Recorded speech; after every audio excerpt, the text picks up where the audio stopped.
안녕하세요, 데이브입니다. 오늘 반가워 설렘 본방송이 또 끝났습니다. 오늘 좀 재밌는 일들이 좀 많았던 것 같아요. 먼저 순위가 공개됐죠. 1등부터 40등까지 그 순위를 먼저 보고 이야기하겠습니다.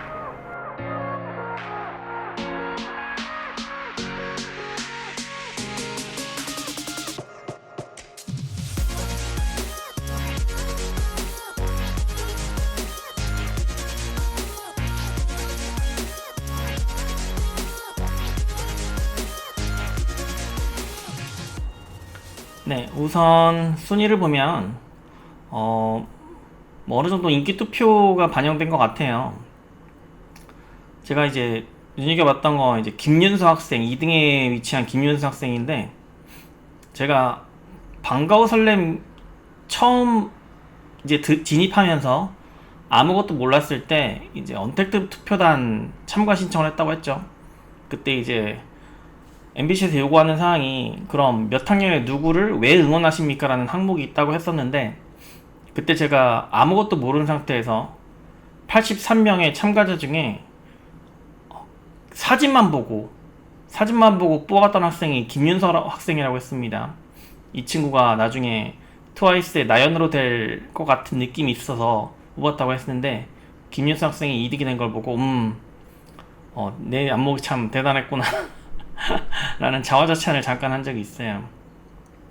그래서 오늘도 한번 시계열적 순서대로 좀 있었던 일들을 좀 나열해보면, 우선 지난주에 2학년 탈락 과정에 대한 걸 또 보여줬어요. 나는 이게 되게 불필요하다고 느꼈는데 오히려 그냥 스무스하게 넘어갔어야 되는 일을 오히려 한 번 더 보여줌으로써 그러니까 이미 논란이 됐는데, 지난주에 논란이 됐는데 이번에는 그냥 넘어가야죠. 이제 잠잠해지려는데 또 보여주면 또 논란이 되잖아요. 오히려 왜 10명으로 자르지 않고 16명으로 해가지고 탈락자 생들을 다시 받았느냐, 거기에 대한 해명을 해야죠. 지금 보컬 트레이너 때문에 그렇게 뽑을 수밖에 없겠었다 이렇게 보여주는 것처럼 보이잖아요. 그럼 그 보컬 트레이너 선생님은 뭐가 됩니까? 결국 최종 결정권은 권율이가 하는 건데, 결정권자는 권율이에요, 보컬 트레이너가 아니라. 그러면은 그냥 스무스하게 넘어가야죠. 마치 권율이는 잘못이었고 보컬 트레이너 때문에 그렇게 했으니까 보컬 트레이너를 욕해라 이렇게 보이잖아요. 그렇게 하시면 안 되죠. 안 된다고 보고, 화질 이야기는 이제 더 이상 하지 않겠습니다. 그냥 딱 MBC는 딱 그 수준인 걸로. 왜 화질이 저렇게 계속 나오는지 모르겠는데, 제 개인적으로는 그 편집하시는 분을 교체하시든가 하는 게 좋지 않나. 편집하는 방식이나. 분명히 본인들도 화질이 안 좋은 거 알고 있을 겁니다. 근데 지금 이거를 바꿀 수 없는 위치에 있는 것 같아요. 바꾸지 못하는 단계인 것 같아요. 본인들도 알고 있으면서. 근데 적어도 무대 경연만큼은 화질을 좀 잘 보여줬으면 좋겠어요. 왜냐면 무대 경연마저도 화질이 안 좋다 보니까 집중도가 떨어져요. 더군다나 카메라 무브먼트 같은 경우는 이건 엠넷에서 좀 배웠으면 좋겠어요. 카메라 무브먼트를 어떻게 보여주는지. 무대가 지금 되게 좁잖아요. 무대도 너무 좁았고, 게다가 아이 레벨, 그러니까 그 관객석과 아이 레벨 수평 위치에 있다 보니까 되게 밋밋했고, 그리고 뭔가 카메라 무브먼트로 뭔가를 자꾸 보여주려고 하는 것 같은데 오히려 그게 더 방해가 되고 있는 느낌입니다. 엠넷의 여자 아이돌 오디션 프로그램에서 경연 무대에서 어떻게 카메라 무브먼트를 가져가는지 그걸 좀 공부를 하시든가 좀 배워오셨으면 좋겠어요. 네, 그리고 무대에다가 경연 무대도 무대입니다. 이거 좀 투자 좀 했으면 좋겠어요. 조명도 엉망이고 무대 저는 되게 별로라고 봐요. 무대도 너무 좁고 좀 엠넷 역시 그 음악 전문 방송 채널인 엠넷보다 문화 방송인 MBC가 여기에 대해서 좀 약할 수 있다는 생각은 하지만 거기에 대해서는 좀 생각 열심히 좀 투자하는 모습을 보이는 게 시청자들한테 좀 좋은 모습을 보이는 게 아닌가라는 생각을 합니다. 이제 김유연하고 송예림이 결국은 10명 안에 뽑혀가지고 제가 지난번 리뷰에서 말했던 그 공평성의 문제가 결국은 야기됐습니다. 결국은 탈락했던 김유연하고 송예림 친구가 결국은 10명 안에 들어서 기존에 합격해 있던 사람들을 밀어냈기 때문에 이거는 불공평하다. 대단히 불공평하다는 겁니다. 과연 4학년에서 4학년에 예시로 든 겁니다. 4학년에서 처음 13명 뽑혔던 친구들은 이제 탈락한 친구들이 있었잖아요. 그 친구들 중에 과연 이 상황을 불만을 가지지 않은 친구가 있을까요? 탈락한 친구 중에서. 송예림하고 김유연이 다시 돌아오지 않았으면 본인들이 10명 안에 들었을 텐데 분명히 있을 거라고 봅니다. 분명히 있을 거라고 봐요. 전소연 심사위원이 김유연을 되게 뽑고 싶어 하는 것 같아요. 그러니까 첫 1화 때 김유연이 탈락되는 상황에서 전소연 심사위원이 같이 가고 싶었다라고 굳이 손을 들어서 말을 했죠. 근데 지금 오늘도 본방송을 보니까 결국은 김유연한테 꽂힌 것 같아요. 전소연 심사위원이. 그럴 정도의 이목을 끄는 친구라고 보이긴 보이지만 언제까지 갈지 모르겠습니다. 결국은 데뷔시키려고 하는 건지 그 속내까지는 제가 잘 모르겠습니다만 결국 전체 순위 3등 안에 들었죠. 순위 발표식에서도 좀 얘기를 하고 싶은데 결국은 마지막에 39등, 40등하고 1, 2, 3등만 남겨놓고 이제 순위를 다 발표한 후에 1, 2, 3등을 발표하는 과정에서 좀 긴장이 안 되더라고요. 왜냐면 보세요. 3학년 2명하고 4학년 1명이 남았어요. 근데 그 순간에 2등을 먼저 발표했어요. 그런 순간 이미 김유연이 3등이고 1등이 김연이라는 게 결정 난 거예요. 3등을 발표하지 않은 이유가 3등을 발표하고 1, 2위를 남겨주지 않고 2등을 발표한 이유가 결국은 1, 2등이 3학년이니까 발표하지 않은 거 아니에요. 1, 2등이 3학년이니까 3등 먼저 발표 안 한 거 아니에요. 긴장이 전혀 안 되는 거예요. 다 예상이 되고. 근데 이거를 마치 긴장되는 상황인 것처럼 조금만 생각하면 정말로 너무나 눈에 보이는 결과였다는 거. 그런 방식이 좀 아쉬웠습니다. 그리고 제가 무대 디자인에 좀 투자한다는 그 일부분 중에 하나는 결국은 7명짜리를 보여줬습니다. 7명짜리. 현장에서는 그 7명짜리가 대단해 보였을지는 모르겠습니다만 TV로 보는 제 입장에서는 저게 뭐야? 별거 아닌 것 같은데? 왜? 딱 그런 생각만 들더라고요.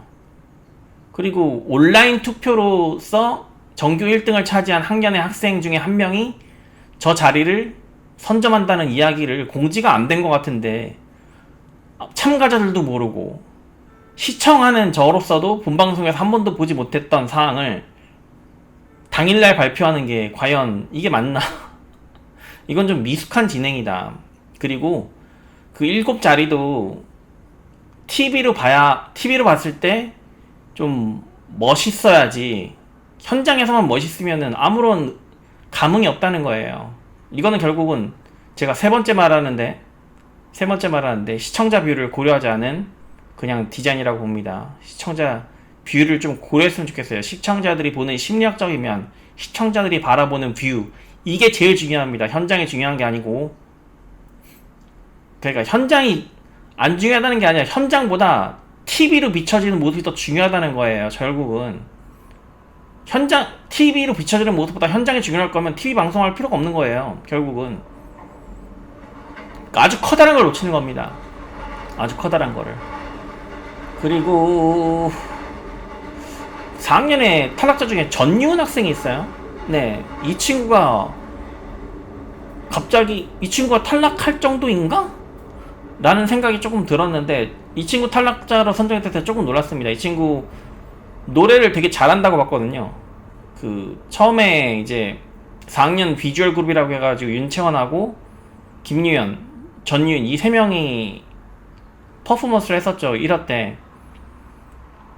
뭐 눈에 띄는 참가자는 아니었지만 노래를 되게 잘한다고 봤어요 그때. 그래서 4학년 13명 중에 뭐 송예림 학생하고 김유연 학생 추가해서 15명 중에 10명 안에 못 들 정도는 아니라고 봤는데 전유연 학생이 탈락하는 거고 좀 의아했습니다. 무슨 일이 있었나. 실력적으로 봐서는 탈락할 정도는 아니었던 것 같은데 라는 생각이 좀 들었는데 뭐 전후 사정은 참가자들만 알겠죠. 그리고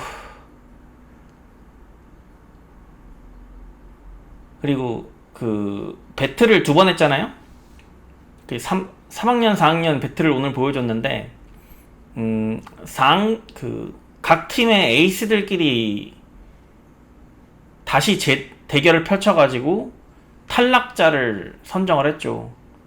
근데 이제 105명의 투표단이 각 학년의 에이스를 투표한다는 게 이게 말이 되는 건지 좀 모르겠어요. 4학년 에이스는 4학년이 선정하고 4학년 에이스는 4학년이 선정해야죠. 에이스를 만약에 정하려면 그 투표단이 거기서 투표할 때쯤이면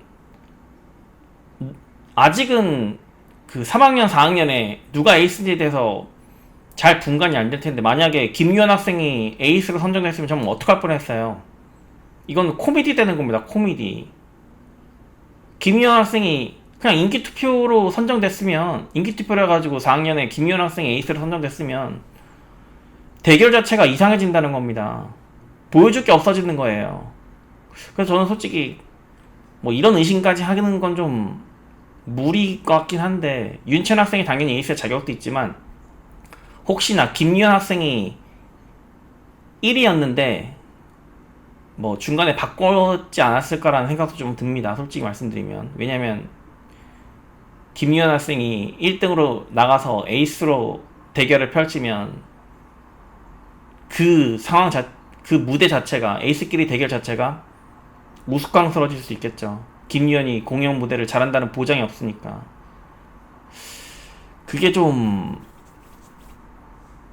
아쉬웠습니다. 그래서 오늘은 뭐 그냥 보긴 했는데 좀 제작진이 좀 신경 좀 썼으면 좋겠어요. 난 화질 진짜 계속 눈에 거슬리고 편집도 너무 눈에 거슬리고 그리고 뭐 다른 건 차치하고라도 경연 무대를 할 때는 이거 실제 무대잖아 결국은. 그러면 좀 카메라 무브먼트도 좀 어떻게 하면 좀 더 잘 보여줄 수 있지. 본인들이 어떻게 보여주려고 하는 게 아니라 참가자들을 어떻게 본인들의 무브먼트를 보여주는 게 아니라 참가자들을 어떻게 잘 보여줄 수 있을지 고민하세요. 그게 제가 부탁드리고 싶은 말씀이고 제가 걸스플래닛 999 할 때 카메라 무브먼트 지적한 적이 딱 한 번 있습니다. U 플러스 밀러브 할 때. 네, 그때 딱 한 번 지적했고 나머지는 정말 재밌다고 잘한다고 봤어요. 그런 거는 좀 카메라 무브먼트는 엠넷한테 좀 배워서라도 좀 하세요. 배워서라도 하시고 경연 무대를 보여줄 때만큼은 좀 재편집을 해서라도 화질 좀 좋게 좀 하시고 그리고 구성이나 대진 방식 이런 것 좀 머리 좀 써서 하세요. 투표단이 에이스를 정해서 탈락자를 떨어뜨린다? 탈락자끼리 붙여야죠. 차라리. 보니까 참가자들도 모르고 있던데 이거 처음 듣는 것 같던데 김유연이 에이스로 된다. 상상만 해도 상상만 해도 정말 끔찍합니다. 네, 다음 주에 또 어떻게 될지 한번 지켜보는 거 좋을 것 같고요. 오늘 리뷰는 뭐 짧게 좀 마치겠습니다. 네, 내일 또 회사를 가야 되기 때문에. 네, 여러분 안녕히 주무시고 다음 주에는 또 크리스마스네요. 연말이고 크리스마스 이후에 또 뵙겠습니다. 안녕히 계세요.